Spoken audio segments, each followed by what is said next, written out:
signifikan. Hasil pemungutan suara yang diselenggarakan pada tanggal 9 Juni 1992 itu menunjukkan bahwa perolehan suara PDI meningkat tajam jika dibandingkan dengan pemilu sebelumnya. PDI memperoleh tambahan 16 kursi dari pemilu sebelumnya, sementara Golkar harus kehilangan 17 kursi dan PPP hanya bisa menaikkan 1 kursi di DPR.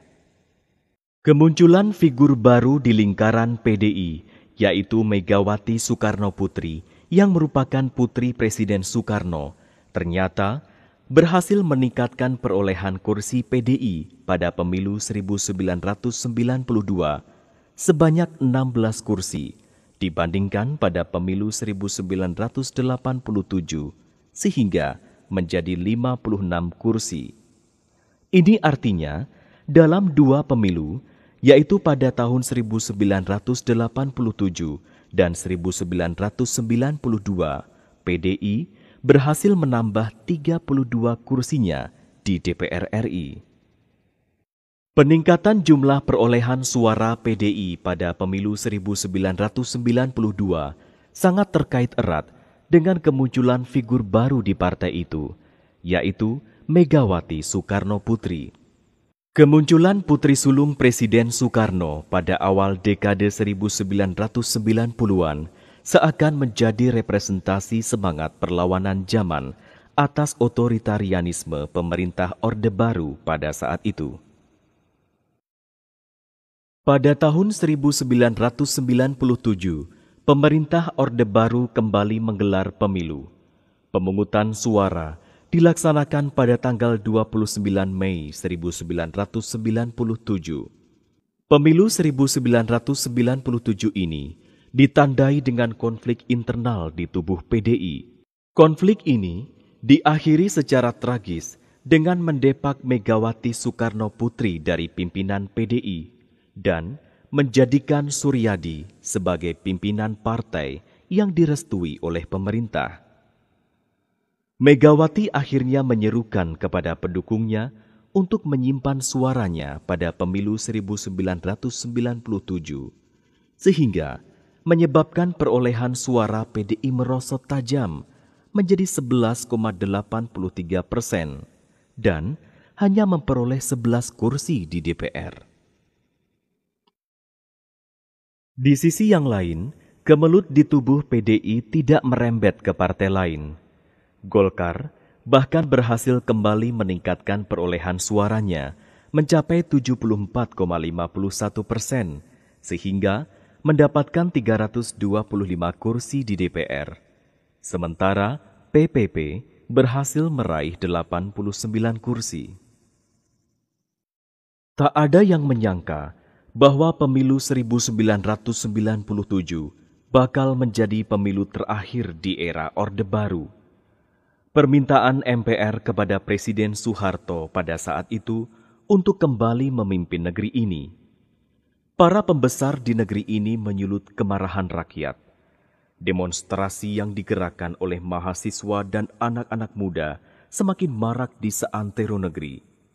Oleh karenanya, tepat tanggal 20 Mei 1998, demonstrasi besar-besaran di seluruh negeri digerakkan oleh hampir semua elemen anak bangsa. Ekonomi dan pemerintahan menjadi lumpuh. Menghadapi situasi demikian, Presiden Soeharto akhirnya memutuskan untuk mengundurkan diri dari kursi kepresidenan di negeri ini. Saya memutuskan untuk menyatakan berhenti dari jabatan saya sebagai Presiden Republik Indonesia. Mundurnya Presiden Soeharto akhirnya menjadi penanda transisi menuju demokrasi di negeri ini.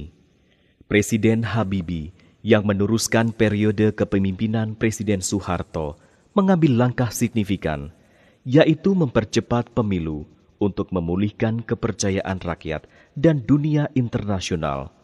Walaupun ini juga berakibat memangkas masa jabatannya sendiri sebagai presiden. Euforia politik memang terjadi. Partai politik pun akhirnya tumbuh subur bak cendawan di musim hujan. Hanya 13 bulan setelah menjabat presiden, Presiden Habibie berhasil menyelenggarakan pemilu 1999 secara kredibel pada tanggal 7 Juni 1999. Pemilu ini diikuti 48 partai politik. Sebagai pemilu transisi, pemilu 1999 sangat menentukan keberhasilan demokrasi di Indonesia di masa depan. Ternyata, pemilu 1999 bisa terlaksana dengan damai tanpa ada kekacauan yang berarti. Hanya di beberapa kabupaten di Sumatera Utara yang pelaksanaan pemungutan suaranya terpaksa diundur selama 1 pekan. Itu pun karena adanya keterlambatan atas datangnya perlengkapan pemungutan suara.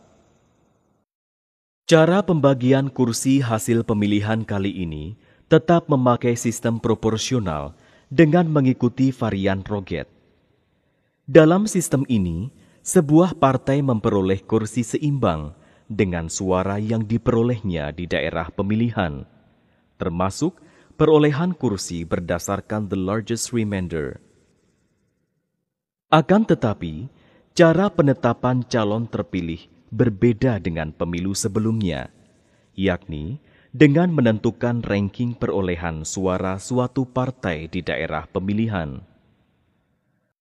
Apabila sejak pemilu 1977, calon nomor urut pertama dalam daftar calon partai otomatis terpilih apabila partai itu mendapatkan kursi, maka kini calon terpilih ditetapkan berdasarkan suara terbesar atau terbanyak dari daerah di mana seseorang dicalonkan.